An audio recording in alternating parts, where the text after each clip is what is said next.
Well, the Conservative Heritage Foundation's 900-page Project 2025 is a roadmap for a second Trump presidency. Backers of Project 2025 were at the GOP convention in Milwaukee. However, aides to Trump say he will follow his own agenda and not necessarily that of Project 2025. The plan proposes a dramatic overhaul of the federal government, replacing thousands of civil service employees with loyal political hires. It expands the power of the president, abolishes the Department of Education, bans pornography, and would halt sales of the abortion pill. For Floridians, the proposals are familiar. Governor Ron DeSantis advanced many of the same ideas in his first 6 years as governor. Among other things that are included in Project 2025 and carried out by the governor, ending diversity, equity, and inclusion programs in the workplace, in schools and universities, limiting workers' rights to organize unions, and promoting restrictions on library books. So, Devin, if we look at those ideas, limiting unions and their ability to organize and maintain membership, attacking diversity, equity, and inclusion, and giving individuals the right to challenge books in school libraries, how do those stack up? Are those popular positions to take?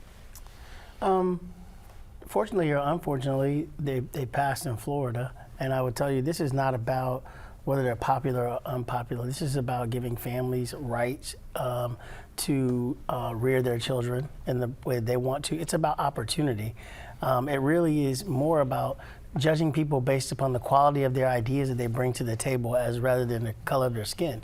And so whether it's good, bad, or indifferent, it does allow families and folks to be judged differently as opposed to what some would believe, and have done for years, judge folks by the color of their skin and not the content of their character. Patrick, what do you think of this? I mean, I took this really from the Tallahassee Democrat, John Kennedy's reporting, saying that Florida is a testing ground, ground zero. Well, I would even go further than what you talked about. I think it's also on this argument that government's going to eliminate climate change from the language.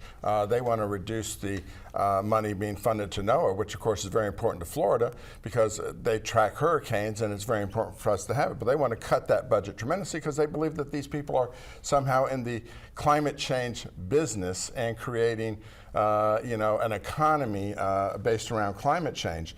Also they want to stop the war on oil and natural gas. Does that mean that we're going to have oil wells off the state of Florida if Donald Trump decides all of a sudden we got to find every drop of oil in the United States to fund to fuel our cars? So this is a dangerous document, and this is three white guys deciding what America is going to look like down the road. So there isn't a lot of diversity at the table in these discussions over 2025.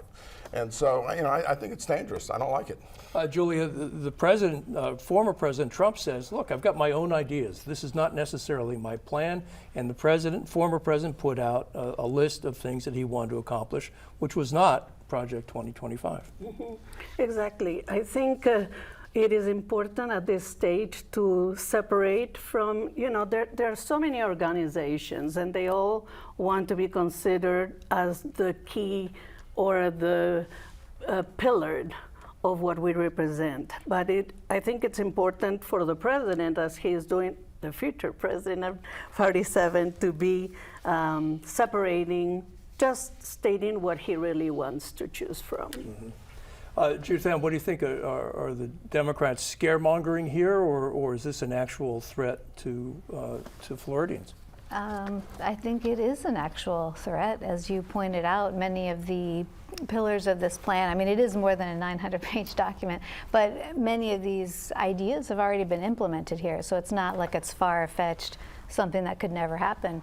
We're living with many of these policies now. And I agree, some of the ones that were specifically related to climate, like getting rid of the National Weather Service, the flood insurance program. I mean, it's hard to imagine our life as Floridians with some of those being implemented.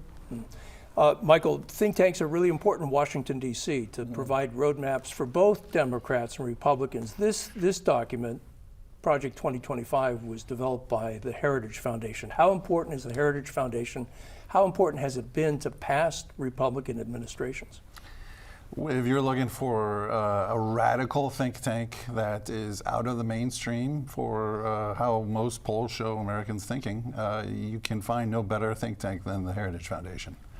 They are traditionally a very radical right think tank that comes up. It's a laboratory for ideas that just are, they don't like gun control, they don't like gun control, which is supported by like 80 to 90% of the people out there.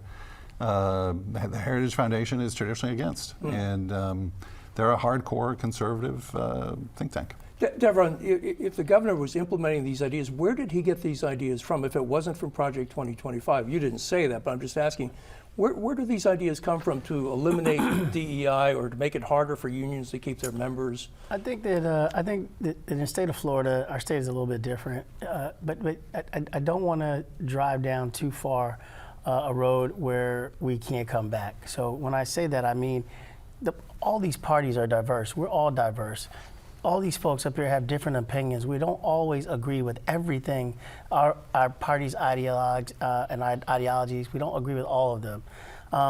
I will tell you, I think that the governor looked around the state and he wanted to do some things in this particular state that he thought would make it better for the quality of education. If you look at education as a whole in the state of Florida, and I'm very involved in education, as you well know, it's number one.